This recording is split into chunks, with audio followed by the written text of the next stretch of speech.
Hello everybody and welcome back to the Sarah Klassen channel.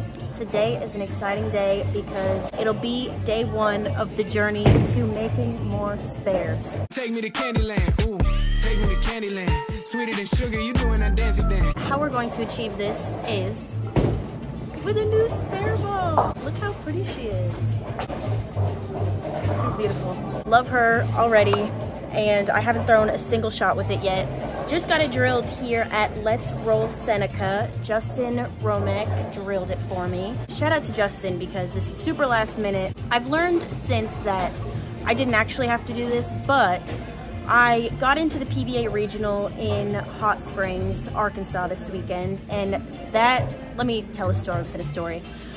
I was actually 7th on the wait list for this regional, and there ended up being an alternate pair that was not in play that the proprietor allowed us to use. So I got into the regional and realized that my spare ball, it's a Platinum Ford spare ball. So it is a storm ball, but like not on the approved list, I don't think. So regardless, apparently I could have asked the tournament director for permission, like since I'm just shooting spares with it, but look how pretty this is. I can't. She's beautiful. So you know what they say, if you're missing a lot of spares, then drill a new spare ball. I've heard it, so let's put that to the test. I'm gonna be shooting them off full rack because I don't think you can set up spares here, so yeah, I'm gonna start just shooting 7s and 10 pins for now.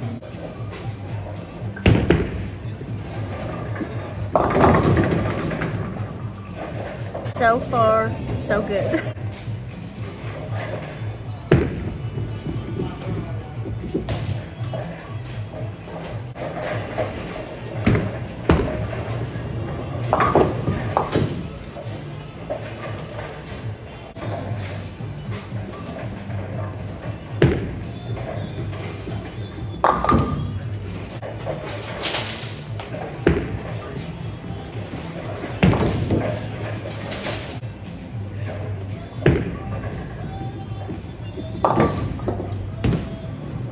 Tip, since I'm gonna title this video how to make more spares, that I've found is shooting straight at everything besides double wood combinations or like one pin combinations, which by one pin I mean the one pin standing, like a 1-2 or a 1-2-4. That's a bit more debatable, but right side, left side spares, single pins, 4-7, 6-10, shooting straight at them, because I go through phases where sometimes I like to hook at left side spares, and ultimately it results in me missing more. Because if you think about it, sometimes when you're not comfortable or you're not lined up on your first shot, what makes you think you can hook at something and have a good chance of making it, you know? I don't know the stats, I'm not WebMD, but I'd assume that throwing straight at everything as opposed to hooking at one side of the lane versus the other has a higher spare percentage. So that's my little tip of the day. Shoot straight at everything.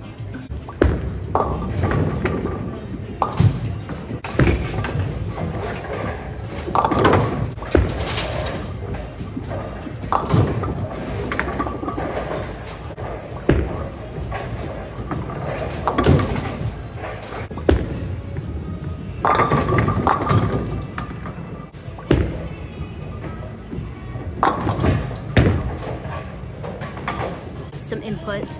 So first, I need to explain this because maybe not a lot of people, I think a lot of people know, but maybe not everybody knows.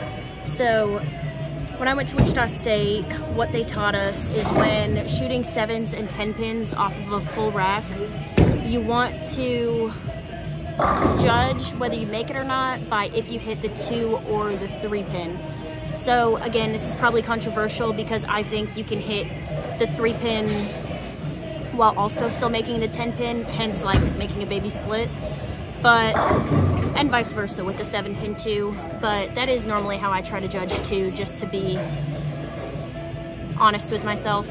So like the last 2 7-pins I shot at, the first one, this one, even though that hit the 2-pin, I think still would have made the 7-pin, but like the second one, that hit the 2-pin like dead on. I do not think that would have made the 7-pin. So that's just a little tidbit of advice if you're practicing somewhere where you can't set up the spares. The second thing is to find a system, I guess, that works for you when shooting spares, specifically shooting them straight. For example, what we were taught at Wichita State, again, was to move about 3 boards for every pin. So I'm gonna stand 3 right of where I shoot 10-pin to shoot a 6-pin, etc. And I guess just having that down pat so that you're confident in what you're doing and you never have to second guess anything when you're shooting a spare, like, oh, do I stand here or here? Because when you're practicing and having attentive practice, that was the third thing, you know exactly where you need to go, where you need to stand, what you need to do, what you want to hit, etc. And it just becomes second nature. So going off of that, attentive practice I think is huge, because I even caught myself, sometimes shooting spares should be mindless, I think, but at the same time, it shouldn't be. So focus practice and actually going through your pre-shot routine, focusing on what you want to hit, where you actually hit, where your ball's going, etc. just helps so that when you're in competition or tournament play of any sort, again, you're confident in what you're doing and you know, I've done this 100 times, so let's do it again. So that is my advice.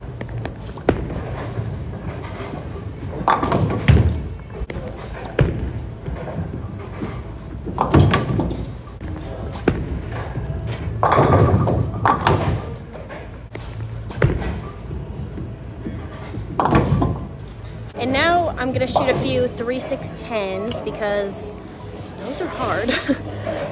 And what I move for 3/6-10s is 5 right of where I would stand to shoot a 10-pin.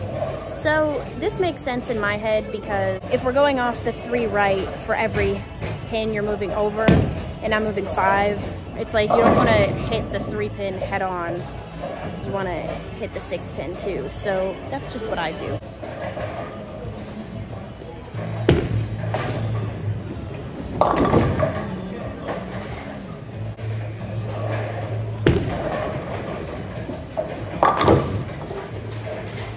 And that's why we're shooting 3/6-10s.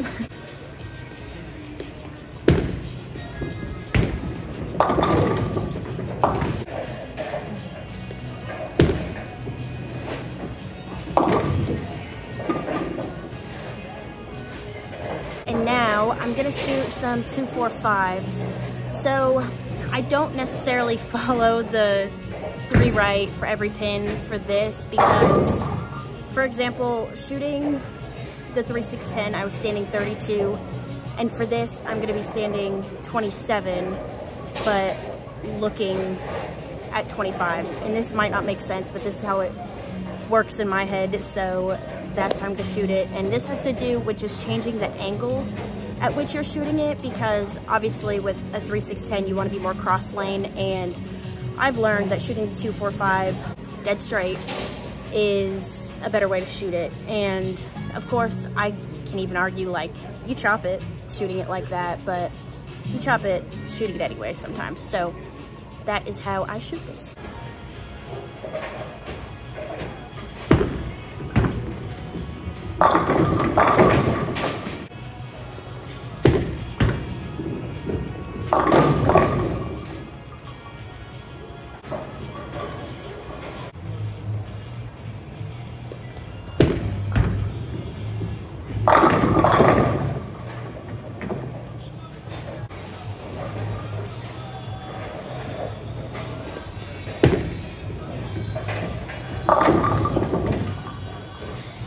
That is all for today.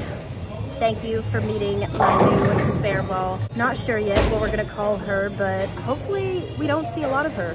Hopefully I strike a lot and I maybe forget she exists. This weekend at the regional, that would be very helpful, because bowling on short against all the men, I'd assume scores are gonna be pretty high. So, I think it's 36 feet. It's like shooting. But But anyways, thank you all for joining. If you have any questions, comments, concerns, again, leave them down below. I try to get through all my comments when I can. Thank you for watching, and we'll see you soon.